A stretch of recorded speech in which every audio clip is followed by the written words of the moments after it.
Well, it's a very, very good morning to you, coming to you live from Cape Town. And this is, of course, where the budget is going to be announced a little bit later on this afternoon by our Finance Minister, Enoch Godongwana. With me, I've got, of course, our economics editor, Tshepo Mogai, who we'll be chatting to in a short while. Also, around the country, we've got our reporters that are stationed on the ground trying to get an understanding of what South Africans are feeling right now. And Thabiso Moss is in Mahikeng, and we'll be crossing to him shortly during the program. But Liesl, of course, bringing us all of the latest news from the studio. But right now, let's carry on looking at what is happening in terms of some of these expectations. And I like what you want to do. You want to drop down, Tshepo, into the municipal levels, because we've spoken on the big national picture. And it's not a pretty picture. The more I speak about it, the more I am stressing for the Finance Minister himself. But let's talk on the municipal level. What are we looking at there?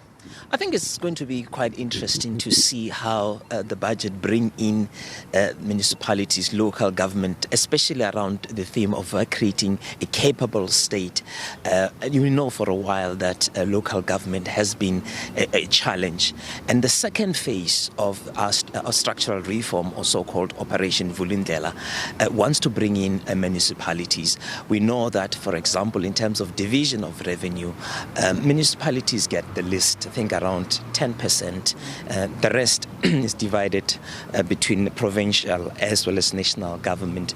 But the division of revenue amendment bill will go a long way in terms of ensuring that there are some kind of changes that can happen, shifting of money. Because if you look at it, it doesn't look like there will be enough money, especially for infrastructure at local government.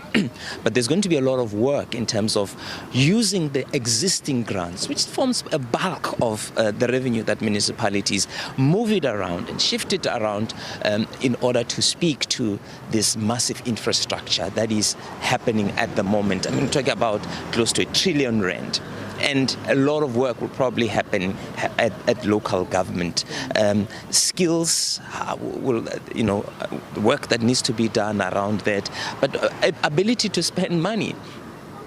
One of the changes that we've seen is the review of the public-private partnership, where there can be a lot of partnership with probably municipalities and the private sector so that they can carry out those projects. Because, to be honest, there won't be any new money. But yet government is determined to say they need to grow the economy. And where do they want to grow economy is to leverage on this massive infrastructure spend, build dams, build bridges, roads, and so forth, create this activity that can turn South Africa into a construction site, so to say, and make sure that they are able, to my previous point, build an inclusive growth. But issue around tackling poverty, it's another important one, Leanne. So that's another priority for the government of national unity. They've identified social grants as one way. But another thing, of course, is the zero rating of VAT. There's been talk that certain items will be exempted. I suppose that will probably be the case if they opt for an increase in VAT. So they might increase so that to cushion the poor and say certain items that are zero rated, they'll increase the list in a way. But increase VAT. Possibly increase VAT. That seems to be the big rumblings that we're hearing, is that increase in VAT. I'm going to come back to you, Tshepo. We're going to speak a little bit more because I think you've raised some very important issues. And in fact, to the point you made is the poorest of the poor. How are they affected? And we'll be addressing that in a short while. Tshepo, thank you. But let's go to Thabiso quickly, Thabiso Moss. And he's in Mahikeng. Let's get a sense of how they're feeling on the ground in Mahikeng.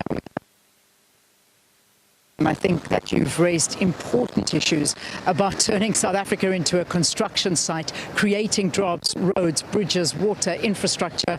These are promises we've heard before, Thabiso, but let me hand it over to you. How are people feeling there? Thanks, Leanne. And Tshepo, perhaps as we continue to shine a spotlight and edge closer to that national budget speech that is going to be delivered by Finance Minister Enoch Godongwana.